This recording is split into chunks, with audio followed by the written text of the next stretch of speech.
Hello' বন্ধু বান্ধৱীসকল, এয়া দেখিছেনে ভেদাইলতাৰ পাত। এই পাতেৰে মই আজি বনাম পকৰি। আপোনালোকে চাওকচোন মই কেনেকৈ বনাম। এয়া মই আটা অকণমান লৈছোঁ, চুজি অকণমান লৈছোঁ, এয়া বেকিং পাউডাৰ, নিমখ দিলোঁ। এতিয়া ভালকৈ গুলাই থৈছোঁ। গুলোৱাৰ পিছত পাতখিনি দি দিছোঁ।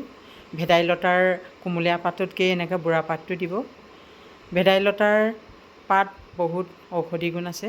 আপোনালোকে ইউৰিক এচিড যাৰ আছে এনেকৈ বনাই খাওক, সুস্থ থাকক। কাৰণ ইউৰিক এচিডৰ মন ঔষধ বুলি কোৱা হয় ভেদাইলতা। বিস্কুট খোৱাতকৈ এনেকৈ পকৰি বনাই খাওক, পাতটো বহুত কামত আহিব।